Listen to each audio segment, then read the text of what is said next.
इतनी चूतिया किस्म की टीम मैंने अपनी जिंदगी में नहीं देखी है, जितनी चुतियापा क्रिकेट पाकिस्तान खेल रहा है ना।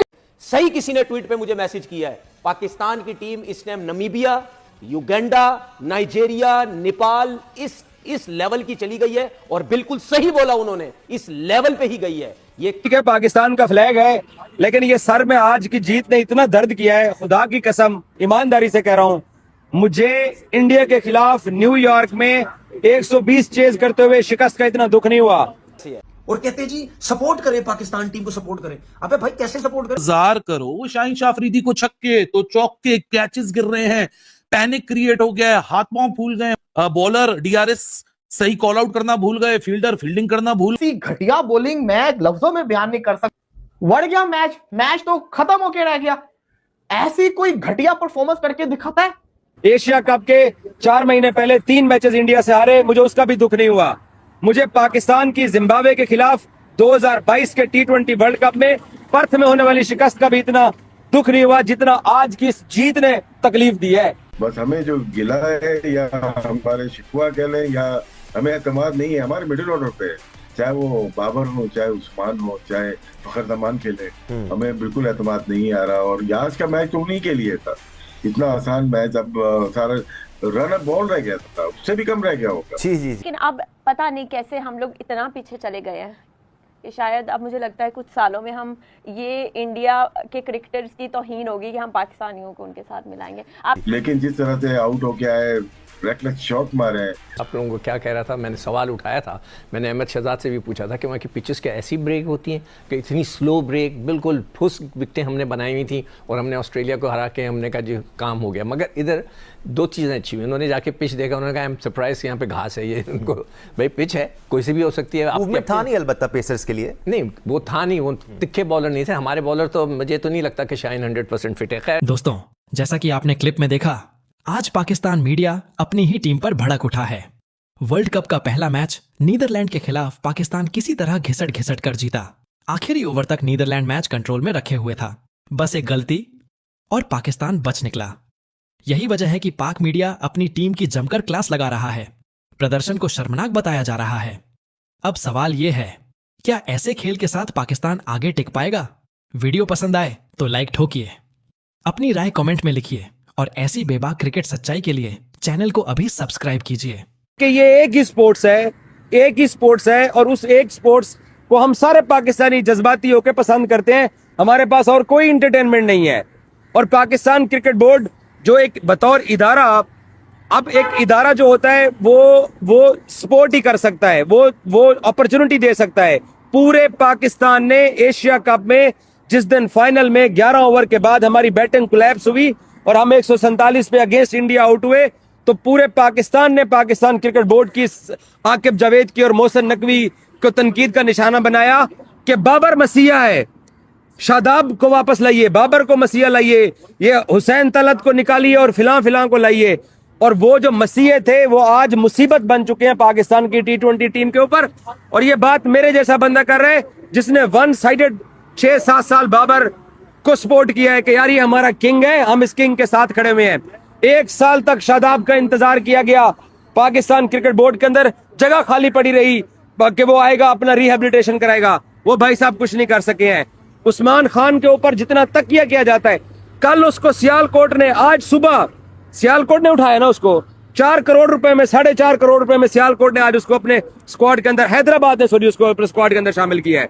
हैदराबाद ने उसको आज अपने स्क्वाड के अंदर शामिल किया। लेकिन भाई साहब दुख और तकलीफ इस बात की है कि एक ही स्पोर्ट्स और उसका ये हालत, जिसका अपने पास तो भड़ास निकालने के लिए और कुछ बचा ही नहीं है। भाई साहब मेरा ख्याल है टुक टुक कराइए तो घर चलिए। देखिए दुरुस्त कहा आपने, और जितनी बातें आपने गिनवाई हैं, बदकिस्मती से हम इन सारे मैचेस में ग्राउंड के अंदर मौजूद थे। और मुझे सबसे ज्यादा जो गुस्सा आ रहा है वो इसलिए आ रहा है कि जिंदगी में पहली दफा आपने आईसीसी वर्ल्ड कप T20 में पावर प्ले में 60 रन बना दिए। जब आपने 60 रन कर दिए हैं, आपने 150 के आसपास टारगेट चेज करना, तो फिर जल्दी किस बात की? वो जो सलमान अली अगा कल हमें दर्श दे के गए थे कि बाबर आजम को इस दफा सिर्फ रोल ये है कि इन पिचेस को देखते हुए वो इनिंग्स को एंकर करें और स्ट्राइक रोटेट करके वो जो हम कोलैप्स करते हैं 7 ओवर से लेकर 15 ओवर तक, उस कोलैप्स को रोकने के लिए जो बाबर आजम वो की रोल अदा करेंगे, वो की रोल बाबर आजम ने ये अदा किया कि जब बाबर आजम विकेट पर आउट होने वाले 5वें बैटर थे, उस वक्त रन बॉल था और उस वक्त जो शॉट बाबर आजम ने खेला वो सबसे ज्यादा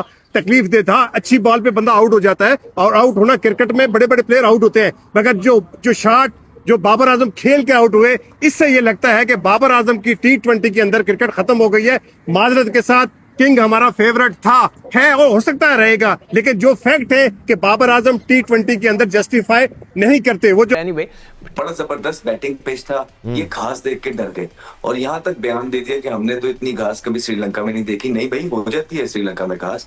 and you got to understand कि ये वर्ल्ड कप है, यहाँ पे आपको डिफरेंट पिचेस मिल सकती हैं। आपने पहले क्या किया, आपने खुद बैटिंग नहीं की, आपने दूसरों को करा दी, फेयर इनफ। उसके बाद स्टार्ट बहुत इंपॉर्टेंट है। हम बचपन से सुनते आ रहे हैं कि किसी भी कैंपेन का स्टार्ट जो है वो पिन पॉइंट होना चाहिए, एक कॉन्फिडेंस आता है सारी चीज में। आपका स्टार्ट बहुत फेवरेट था, 2 ओवरों में 23 रन पे गए शाहीन और प्रीमियम फास्ट बॉलर ने पाकिस्तान के एक्सपेक्टेशन है, उन्होंने पास में करके दिखाया है और उन्होंने 4 ओवर भी कंप्लीट नहीं किए। It's a sign of concern. उसके बाद इनका क्या बनता, बाबर को तो आपने रखा है कि वो स्टेबलाइज करेंगे इनिंग को, बाबर को आपने रखा है कि वो लंबा लेके चलेंगे। बाबर की रिस्पॉन्सिबिलिटी फिर ये बनती है बीच के अंदर कि अगर वो उस तरह स्ट्राइकिंग रेट चला नहीं रहे हैं और 10 बॉलों पे 6 पे खेल रहे हैं, फिर मैच फिनिश करके आए ना यार।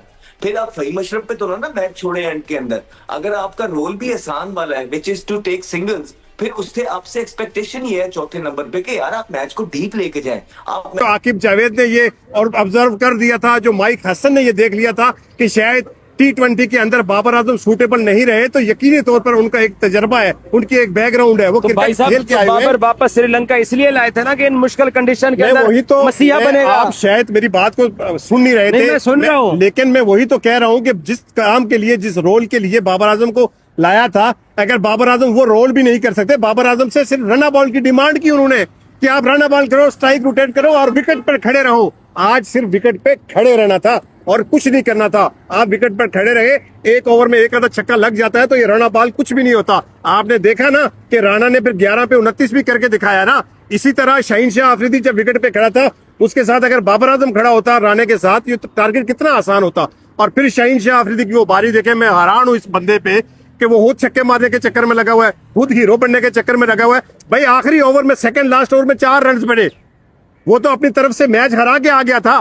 तबाही हो गई थी, तबाही। 17वें ओवर किए, वो जो 4 रन बने 18वें ओवर के, चल रहा था तो 12 बॉलों पे 29 चाहिए था जब उसको स्ट्राइक भाई किया। साहब मैं मेरा इस पे तज्जिया ले लें, ये गेम अवेयरनेस है, यही रिजवान का हाल सही था। बात है, सही बात है। ये हमने न्यूयॉर्क में भी देखा। जीरो गेम अवेयरनेस है। और मैं हैरान सिर्फ इस बात पे हूँ कि मैनेजमेंट के लोग, जो वीडियो एनालिस्ट बैठता है, वो सारे लोग ये क्यों ऑब्जर्व नहीं करते कि हम 2020 से लेके एक ही तरह की क्रिकेट खेल के और एक ही तरह के मैचेस हार रहे हैं। जिस मैच का जिम्बाब्वे में इन्होंने जिक्र किया, यही मोहम्मद नवाज विकेट पे खड़ा था, यही आपका जो दूसरा ऑलराउंडर था मोहम्मद वसीम जूनियर, वो विकेट पे खड़ा था और 4 बॉलों पे 4 रन हमसे नहीं बने, हमारी 4 विकेटें बाकी थी और आगे जिम्बाब्वे की टीम थी।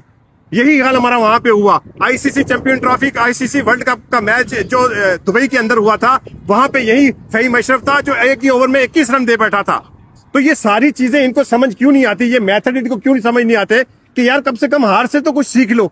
आप वही क्रिकेट खेल रहे हो 2020 से खेल रहे हो, 2021 से खेलते हुए आ रहे हो। मेरी बात सुने, आज कौम आवाजें लगा रही है ना कि बाबर आजम को T20 फॉर्मेट से निकाला जाए, तो ये कौम का मसला, एशिया कप में ये पूरी कौम कहती थी कि बाबर को वापस लाओ। मसला पता है क्या है? मसला एक बाबर आजम का हो तो बंदा सरवाइव कर ले। मसला ये है कि आपकी टीम के अंदर जो रेलू कट्टे आप डालते हैं, उनकी तादाद 5-6 होती है। एक बाबर आजम अगर हो तो बाबर आजम को बर्दाश्त कर लिया जाए, एक बाबर आजम को जस्टिफाई कर जाए, कोई एक आधी इंच खेलता है, मगर 5-6 लोग, मैं आपको बता देता हूँ ना, आईसीसी इवेंट के अंदर राणा, सॉरी क्या नाम है, आप मुझे परफॉर्मेंस बताएं शाहीन शाह अफरीदी की 2018 से कंटिन्यू खेल रहा है, किसी एक मैच में दिखाएं जो शाहीन शाह अफरीदी ने आपको जिता के दिया हो, कोई बड़ा मैच। ये आप ही मेरे साथ थे दुबई स्टेडियम के बाहर, इसी बात के ऊपर आप मेरे से लड़ते थे जी।